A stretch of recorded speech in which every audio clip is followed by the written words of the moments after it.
And we begin KCAL News at 8 tonight with breaking news, a police pursuit after a stolen vehicle. Desmond Shaw is live right now in SkyCal, and Mike Rogers is on the desk tracking this for us. Let's start with Desmond in SkyCal. Des? Yes, so here we are, Chauncey and Susie, southbound 405 as we make our way out of the South Bay towards the city of Carson. It is now CHP that is in pursuit of this allegedly stolen Toyota Tundra. We believe it's this full-size pickup truck right here. Started kind of on the west side, kind of on the border of Culver City off the 10 freeway, actually just north of the 10 off of Cadillac Avenue. All this happened pretty recently, within the last half hour. Apparently, it was there was a struggle that ensued. Someone was carjacked. They tried to fight off the suspects. They were actually on the phone with 911 as it was happening, but unfortunately, the suspects were able to wrestle the vehicle away from the victim. And here we go. So may have multiple people in the car. They said carjacking suspects, plural. Haven't been able to verify how many people are in the vehicle, but LAPD was able to catch up with that vehicle pretty quickly. Then we went southbound on the 110 through South LA, and then once we got pretty well established on the freeway, LAPD asked CHP to take over, and that is where we're at. So this is now a CHP pursuit that began with LAPD as we make our way towards Long Beach southbound on the 405. Chauncey, Susie, Mike.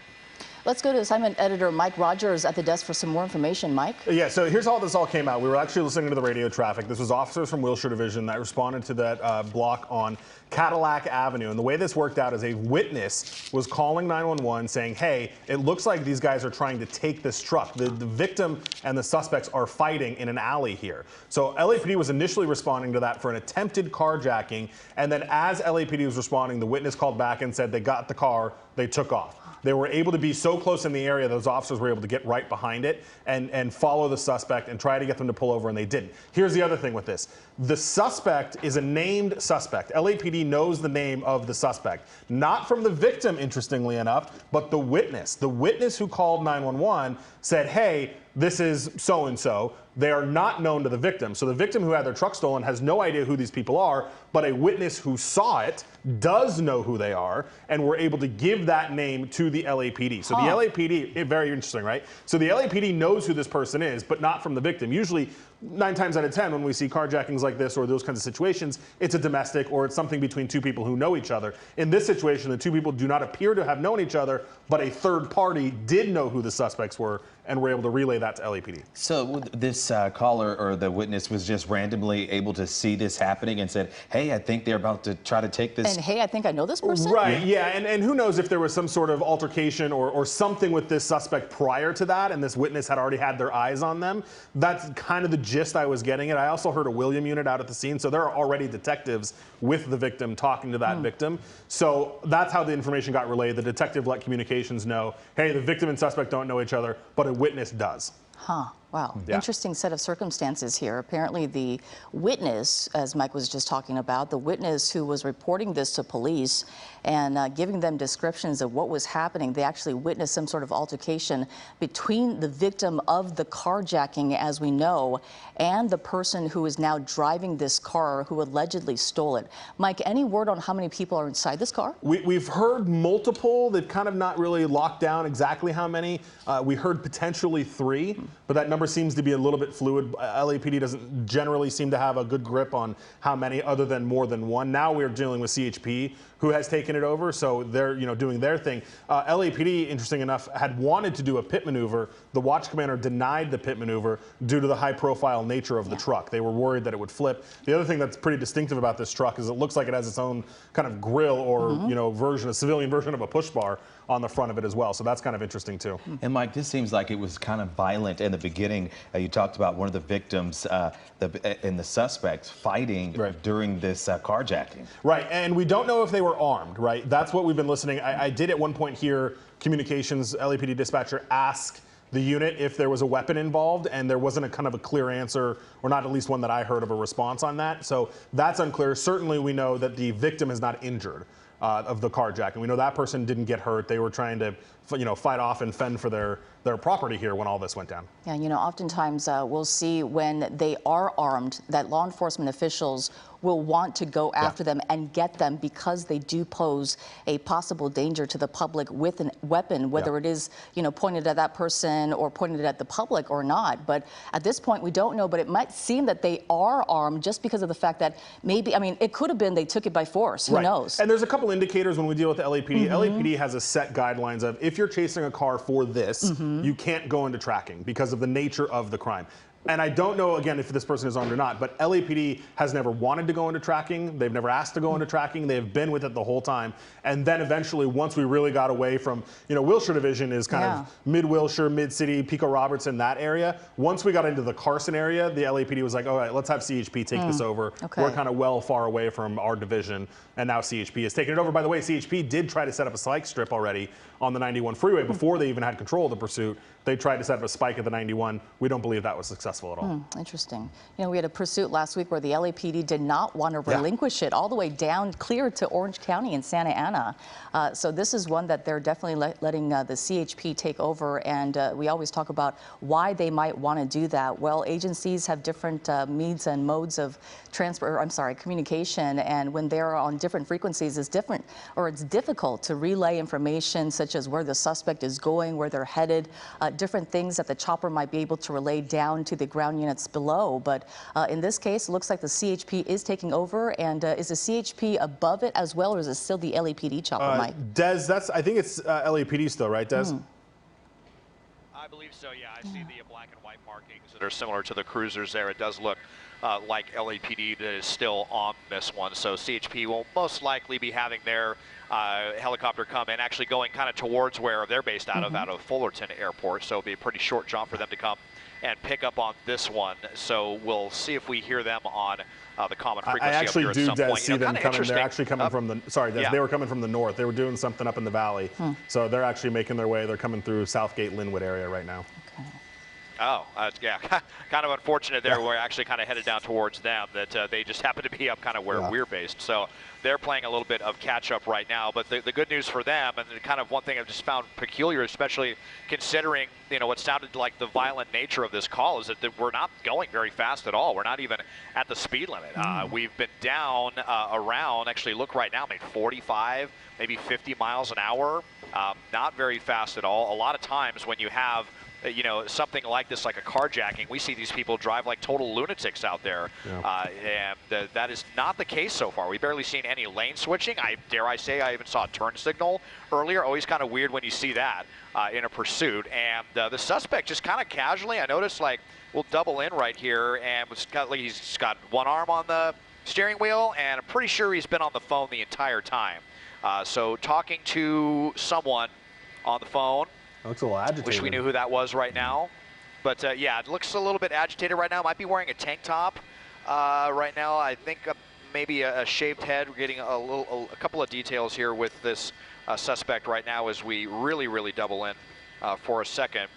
And not giving us too much more there. So we'll widen back out a little bit for a better picture. And yeah, so we are now well into Long Beach. We're pretty close parallel to Long Beach State University, getting ready to pass by Long Beach Airport as well. So where are we headed? I mean, we've already covered quite a bit of distance off of the 10 near Robertson, I believe, is close to where this pursuit started.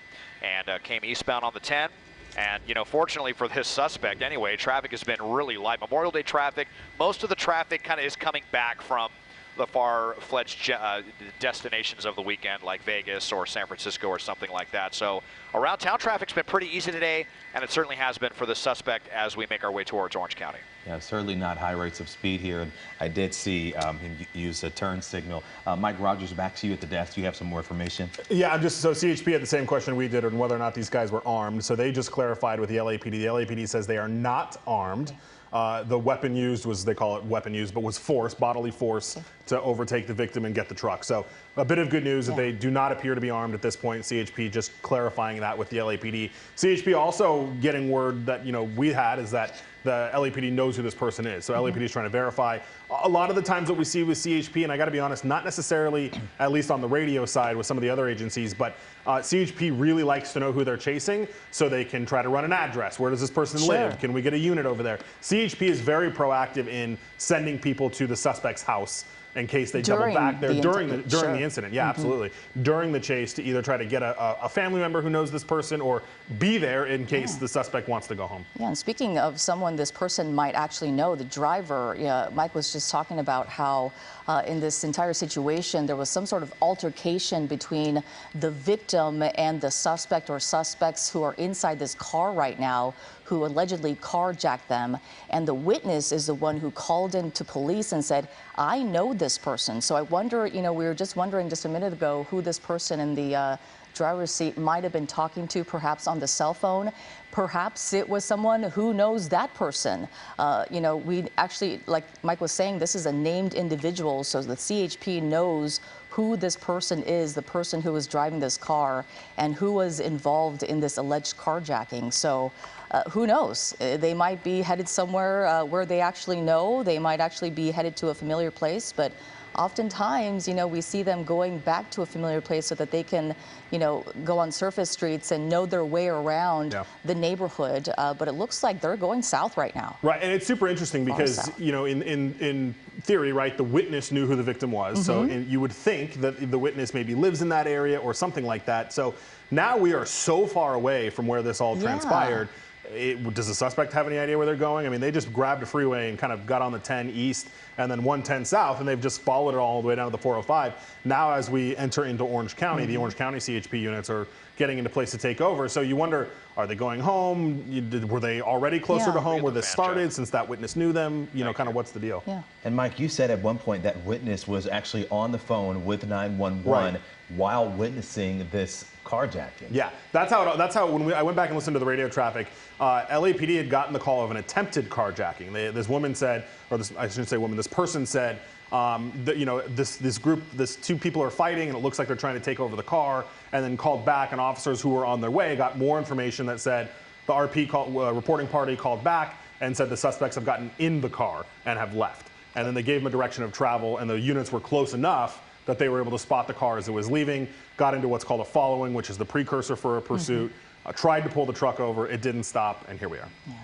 Let's go back upstairs to Desmond Shaw live in SkyCal now. Desmond, we've made quite the way from where we were initially. Where are we now? In Orange County already?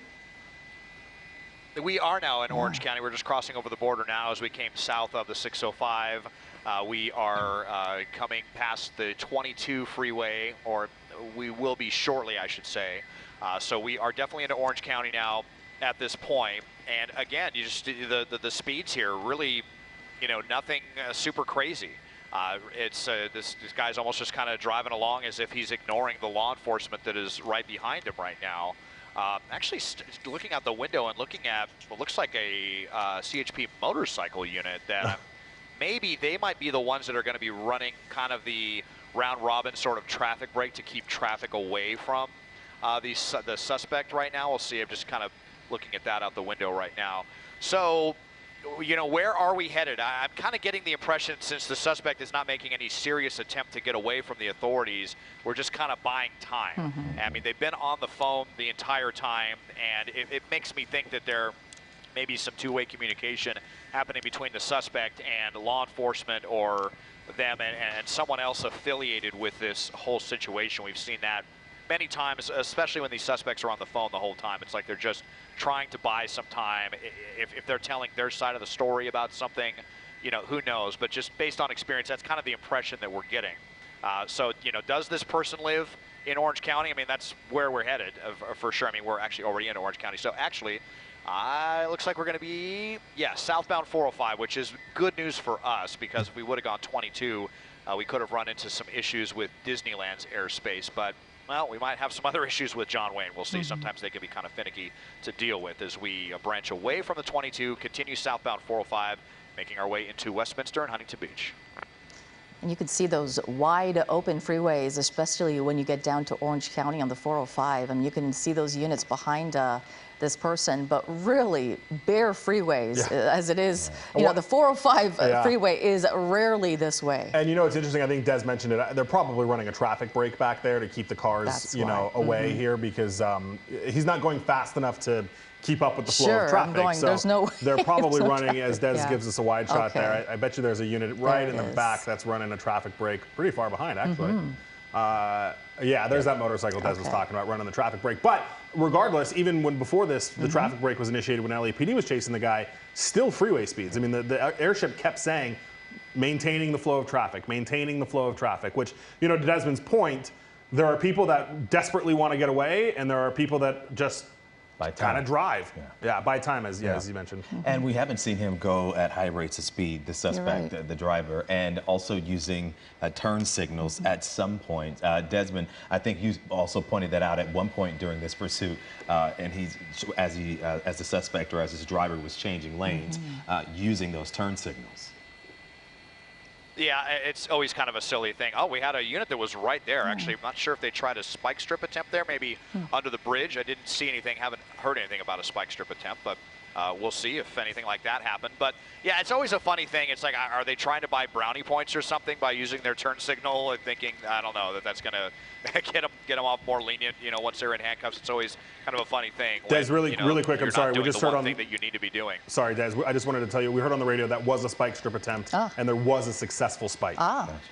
And Mike, that was the second one. All right, there you go. That you talked about. You talked about a one. They earlier, tried one at the 91 that didn't. I don't think they got it set up in time. But it sounds like this one they did. And we were just hearing Angelina on our desk was just telling me. Sounds like they got a good spike. And it looks like they're in a pretty good position too. As you can see, they're on the right side of the freeway, and we often talk about when the CHP has to pull those out, they're like accordions, and when they pull them out, the spike strips, they throw them out into the roadway, and then they have to pull it back after the car goes over them. So they have to be positioned in an area where they do believe that car is going to run over them. So as soon as they see some sort of pattern, which in this case, a very opportune moment there, as they're not going very fast at freeway speeds, obviously, and they were on the right side, way right side, so they were able to use those two opportunities and do a successful spike strip, but we'll see if those effects happen anytime soon. But as we say, you know, it's like a straw being inserted or poked into that tire. The air is going to come out very slowly, not fast. But Susie, you talking about the opportune time and the opportune place right there on the right. Mike, we didn't even see it until after the truck. He's not going fast. We didn't even see it until after. Yeah, and that's the goal. You know, they want to try to be out of the way, not only for their safety, but to surprise the suspect so that they don't see them doing it. Yeah, definitely. These speeds are what is giving them that opportunity to do so. And oftentimes, as Desmond knows very well, we see them, these officers, do this really fast and get out of the way. And oftentimes we can see them because they have to do it so quickly, obviously. But you know, that was really, I mean, that was slick because we didn't see anything. And not only that, the truck was in the right location and on the right side. Desmond, going back up to you, as we just watched this suspect just drive it out here on the freeway. Yeah, and you can see now where it was successful. It looks like it's the front passenger side that they got hit. Maybe both rear of looks the like it passenger too. side, both front and rear. Yeah, they both look like they're pretty low. So it looks like they are slowly deflating. And this was really a perfect just situation for CHP to run out there with the spikes because, you know, they're not driving super crazy, but, you know, pretty much at a very consistent speed. And we'll work our way back over towards the other side here as we have a little bit of an obstacle there. Pilot Jeff, thank you. Yeah, they've been kind of in the right lane the whole time, and now we're getting off the freeway as the tires are really starting to struggle here. So we'll see where we end up as we get off at Beach Boulevard, one of the busiest boulevards here in Orange County. There's definitely some traffic out there. We're off the off-ramp, and maybe the writing is on the wall for this suspect now. I mean, they've got to be feeling that their tires are flat. We'll see how far they want to take this. As we know, just because the tires are flat does not mean this is necessarily the end, and you know, especially with these trucks. I mean, but we are slowing down to a crawl, almost off completely, and almost off of the road. So and Desmond, those ground units right behind them, Let's see. Yeah, right behind him here as we will drop the speedometer there, and let's see what the next step is. Hands are out, making it look like he's going to surrender. So maybe that was all it took, was some perfectly placed spike strips, and hopefully we will be at the end of this off of Beach Boulevard and the 405. And Mike, we were talking about this earlier. We don't know exactly how many suspects in this truck? No, we've kept hearing multiple. We heard at 1.3, Maybe so 3. we'll have to see how many end up getting out. You know, it is a little bit, I think that back window might be a little bit dark, and you know, it's unclear how many, you know, what the witness saw, how many people they said. But, you know, LAPD was concerned enough that there were multiple people in here that during their pursuit, they asked for additional units for post-pursuit tactics is what they call it, just to have enough officers to deal with all the people that could potentially be inside. And then I wonder at that point if they knew that they were not armed. Yeah, I mean, again, we didn't get a clear answer on that from LAPD when they were chasing it. Yeah. Clearly, they knew that because they were able to relay that information over to the CHP. So, yeah, I mean, that was the good news because it gives them a little bit more opportunities. You know, as soon as we start seeing suspects that are armed, all of a sudden we see them not wanting to do pit maneuvers, not wanting to do spike strips because you don't want to put officers in that situation. But the good news is the driver door looks like it's open now, right, Des? Yep, door is opening. There's definitely been some chatter here from this suspect towards the officers while they, you know, no doubt call out and just tell him to come out and comply. But it looks like he definitely had a mouthful there for the officers. Still continuing to talk. Might be shirtless, I don't know, or I thought maybe they were wearing a tank top. We're going to find out here momentarily. But both hands out the window. That is the good news as we maneuver around a little bit here. We'll see if there is anyone else in this vehicle because it's not looking like it from what I'm seeing. Can't see into the rear seats too well yet, but the suspect, well, they got their hands out, but they're definitely not following all the directions quite yet. Yeah, so it looks like the CHP officers have their guns drawn and trained at this person right now as they are giving those orders for the person to put their hands up and slowly walk backwards towards them after they toss their keys out of the window. It looks like they are cooperating so far, although I don't know where they are in their instructions. But as Desmond was talking about, we're wondering if anyone else is inside this car, inside the cab of this truck possibly. We had heard that maybe up to 3 people are in this car, but that information was kind of go back and forth, so we have not been able to confirm that. What we do know is that this all started with some sort of altercation in an alleyway, as a witness was telling police. 2 people, or at least the person who was doing the carjacking, alleged carjacking, and the person who was the victim of the carjacking, got into some sort of altercation. The car was taken by force, not by someone being armed. That's what we know so far. This person is not armed as far as we know. And it looks like they are still putting their hands out according to those orders. We'll see what happens, though, as they make their way to the officers here in just a minute. And, you know, oh, sorry, Chauncey. The longer the guy doesn't get out of the car, the longer or the more it makes you wonder, is this going to be a situation where they refuse to get out of the car? Because certainly by now, there are enough CHP officers, they are in place, they have told him to get out of the car. So we're at a point now where if he's not gotten out of the car, it's most likely because he is choosing not to. And it's very interesting because I've only seen one person in the truck or make any maneuvers or gestures inside of this truck. But another interesting point that we talked about earlier is this person, this witness who watched this alleged carjacking go down and called 911 and was on the phone with police. But not only that, named this alleged carjacking suspect who we're just waiting on now as police are giving him those orders. And really quick, you guys, while we wait on that, I did clip some of the video from the spike strip that I want to show you here, where you see the car come under the freeway, and then the CHP officers got that set of spike strips right there. I think we're going to look at that video here in just a second, but right under the bridge of the freeway, and it did see like the front right and rear right tires are what rolled over that spike strip, which is ultimately what thankfully was able to bring it to an end. And with this guy didn't, you know, continuously drive on the rims. And I think we're working on that video still, but we'll get it when we have it. But it was just right there under the bridge. Yeah, just amazing precision. And as we were talking about the opportune moment for CHP officers to do so, because on the freeway, we don't see that happen often because of freeway speeds. But in this case, this driver was not driving that very fast. Right. I mean, really. And because, you know, when they're going slower, it actually gives them a better opportunity to avoid it. Here's the video on the right side of your screen, and you'll see the spike right there.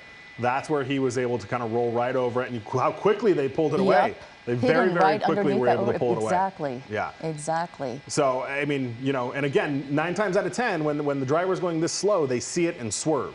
But it goes back to what Desmond was talking about. Is this person even trying to get away? What's their kind of motivation, especially now that they're not even getting out of the car? Sure, and maybe it was too late at that point. You know, even if they were driving very slowly, the CHP officer was hidden pretty well, as you see on the right side of your screen, just underneath that overpass. And so, you know, by the time they got there, maybe they didn't have that opportunity to swerve or get out of the way, or maybe they didn't think to do so. But it looks like those spike strip, as Mike was talking about, did bring this to an end, at least the pursuit portion of it. And now comes the part where we're waiting for the suspect to get out of the car.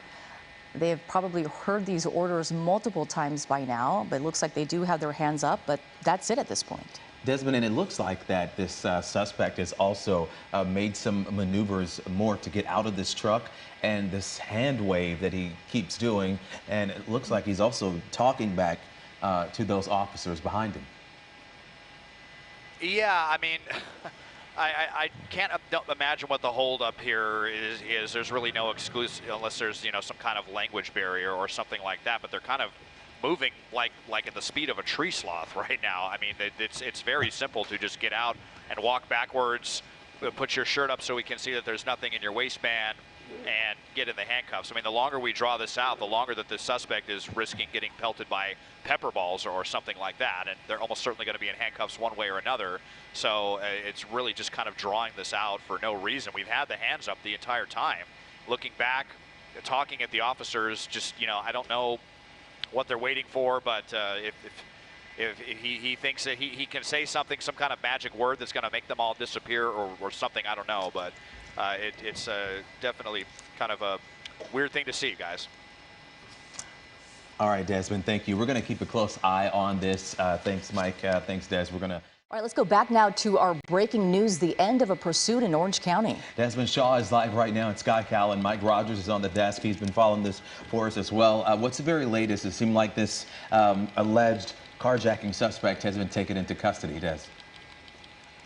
Yes, Chauncey and Susie, it is officially over here. We have the code 4 all clear. Here is the suspect on the back of the vehicle. You know, CHP, kudos to them. If they have any kind of relative certainty that this suspect is not armed and dangerous, they will eventually just approach the vehicle and yank them out. And that is exactly what they did. A small cadre of them walked up with a ballistic shield and their weapons, and they just came up and yanked him out. It almost kind of looked like that's what he was waiting for. He was waiting for them to come and get him physically out of the car. And so they did just that. There was no further resistance. Well, maybe a little bit here as he's up against the vehicle, kind of writhing a little bit. I'm sure plenty of words being exchanged. But that was indeed the only suspect that was in the car. They are now in jail, and hopefully we will see lanes of the southbound 405 Beach Boulevard off-ramp reopen soon. Chauncey and Susie. All right, Des, thank you.